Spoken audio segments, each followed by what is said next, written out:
Bonjour.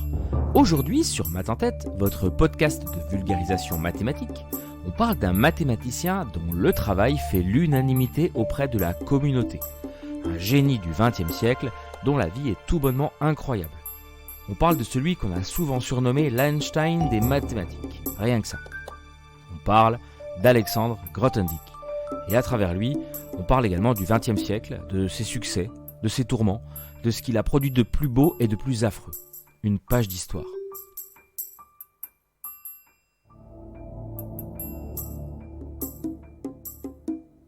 Sa maison dans le petit village de Lasserre en Ariège est son univers. Quelques mètres carrés perdus au cœur des Pyrénées. Isolé, volontaire. Loin des hommes et de leur imperfection. Même loin de ses voisins avec qui il a fini par se fâcher. J'ai arraché quelques brins d'herbe qui poussaient sur la partie goudronnée du chemin qui mène à la maison. Qu'est-ce que j'avais pas fait ? Explique un de ceux-ci. Extrémiste dans sa manière de penser. À côté de ça, Cédric Villani, médaille Fields 2010, a dit de lui « Il me faudrait sans doute travailler 8 heures par jour pendant 5 ans pour vraiment comprendre les mathématiques de Grothendieck. » On s'y perd. Génie magistral ? Ermite acariâtre ? Où est Alexandre Grothendieck dans tout ça ? Eh bien, il est partout. Petit retour en arrière. Alexander Grothendieck naît dans une famille juive à Berlin en 1928, d'une mère journaliste et d'un père anarchiste en lutte contre les communistes et les tsaristes. Afin de le protéger de la menace des nazis, arrivés au pouvoir en 1939, ses parents l'envoient seul à Paris, où ils finiront par le rejoindre au bout d'un an. Mais, la même année, son père se fait arrêter et interner dans différents camps, dont Auschwitz, où il finira par mourir en 1942.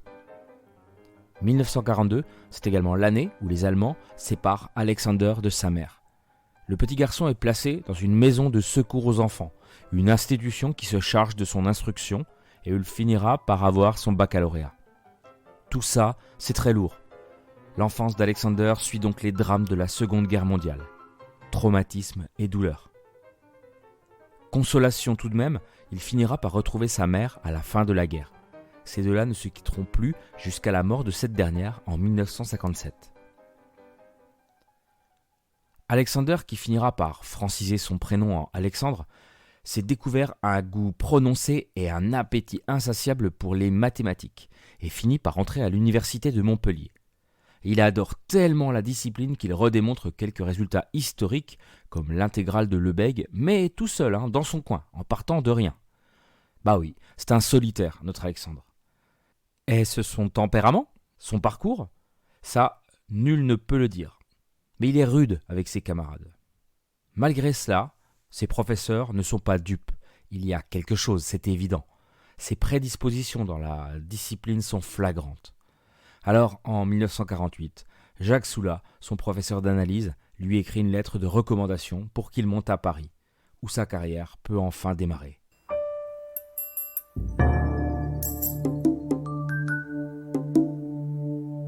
Il rentre à l'ENS pour se concentrer sur ce qui l'attire, l'analyse, et est rapidement présenté à deux pointures de l'époque, Jean Dieudonné et Laurent Schwartz, deux des fondateurs de l'école Bourbaki. Il va même les rejoindre à Nancy pour travailler sous leur égide. Enfin, travailler. Les deux bourbakistes parlent de lui comme d'un élève incontrôlable, prétentieux, en dehors de toute convention. Quel caractère ! Ça passe mal dans un milieu très académique où l'entente, l'entraide et la communication sont primordiales. Schwartz et Dieudonné, au caractère peu facile eux aussi, le provoquent et le punissent en lui présentant 14 problèmes d'algèbre irrésolus et réputés insurmontables. En quelques semaines, Alexandre Grothendieck leur présente la solution de la moitié des problèmes. En un an, la totalité. Ses facultés en mathématiques dépassent le cadre, son abstraction subjugue. Et on est en droit de se demander si sa personnalité solitaire est en corrélation avec ses capacités hors normes. En attendant, en 1953, il obtient naturellement sa thèse, produit tensoriel topologique et espace nucléaire, inspiré d'un des 14 problèmes, puis son doctorat, faisant de lui un spécialiste mondial du secteur. Des mains en or, un cerveau en or plutôt. Mais une nationalité allemande, ce qui l'empêche de postuler en tant que chercheur dans la fonction publique. On lui présente le service militaire comme moyen simple d'être naturalisé. C'est impossible pour Grothendieck, au vu de son parcours terrible, des horreurs personnelles que la guerre lui a infligées, du militantisme de son père. Les cicatrices sont bien entendu toujours là. Alors il part. Brésil, États-Unis, là où on l'accueille à bras ouverts pour dispenser des cours et continuer à faire de la recherche. Ses avancées en analyse fonctionnelle sont d'ailleurs notables. Mais en 1960, il jette son dévolu sur la géométrie algébrique. Pour faire court, il arrive à dresser des ponts entre deux domaines jusque-là bien disjoints des mathématiques, la géométrie d'un côté et le monde de l'algèbre de l'autre.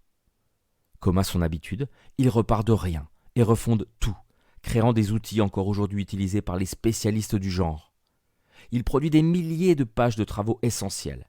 C'est un bourreau de travail, insatiable, solitaire. Il dort au bureau, travaille 20 heures par jour. Sa philosophie de vie s'applique à son travail. Une économie d'objets pour une économie de complexité. Que ce soit dans son quotidien ou dans sa façon d'aborder les mathématiques. De là à y voir des liens forts avec le manque de confort qui a marqué son enfance, il n'y a qu'un pas.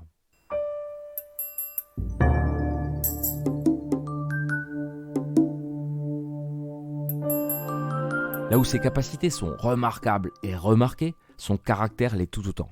Il s'intègre très peu. Il se brouille avec les bourbaquistes et la communauté en général, avec qui il n'aime pas spécialement communiquer. Malgré tout, les récompenses pleuvent pour honorer sa créativité et son travail. Mais lui s'en moque, fidèle à ses valeurs. La médaille Fields en 1966, il refuse de se rendre en URSS où elle lui est décernée pour protester contre la répression russe durant l'insurrection hongroise de 1956. La médaille Émile Picard de l'Académie des sciences en 1977, il offre sa vente aux enchères au gouvernement nord-vietnamien pour que ce dernier utilise son or à des fins plus utiles, après avoir milité sur place contre la guerre et l'implication des USA. Le prix Crawford et ses 1,5 million de francs en 1988, encore un refus, estimant que son salaire d'enseignant était largement suffisant. Alexandre déteste tout ça. Les usages de la communauté, ses petites perfidies, ses incohérences et ses contradictions. Lui est entier. Il finit par s'éloigner des conventions de la communauté pour se concentrer sur ce qui le fait vibrer, l'écologie et le militantisme pacifique. Il fonde le groupe Vivre et Survivre et quitte l'Institut des hautes études scientifiques qu'il employait jusque-là lorsqu'il finit par découvrir que ce dernier est en partie financé par le ministère de la Défense. Les valeurs de Grothendieck, toujours. En 1971, il est enfin naturalisé français. Il occupe alors un poste d'enseignant à l'université et au CNRS. Et durant 15 ans, il s'attelle à l'écriture de Récolte et Semailles, son énorme œuvre protéiforme, mi-autobiographique, mi-document de recherche. Il vit toujours dans la simplicité et la solitude, se sent en harmonie avec le monde dans ses combats, mais plus du tout en adéquation avec l'éthique du monde scientifique. Alors un jour, il part, définitivement.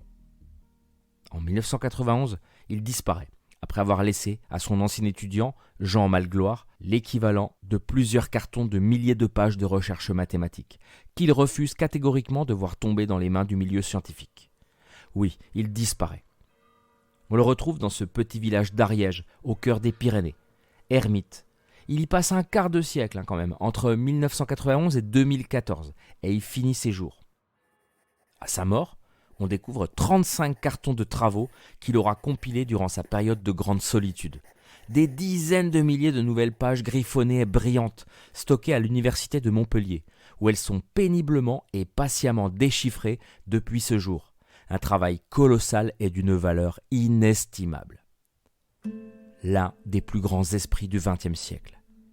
Claire Voisin, mathématicienne membre de l'Académie des sciences, n'apprécie ni l'homme ni sa manière de concevoir les maths. Mais quand on lui demande quel autre mathématicien a la dimension d'Alexandre Grothendieck, Hilbert, Cantor, Gauss, Poincaré, elle répond, comme une évidence, il n'y en a pas.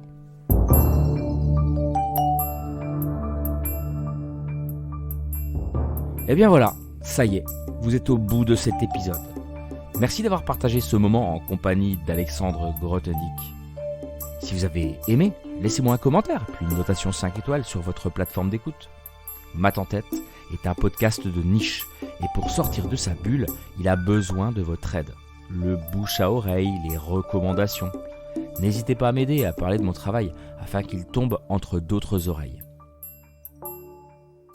Je vous remercie par avance et on se retrouve très vite pour de nouvelles aventures mathématiques.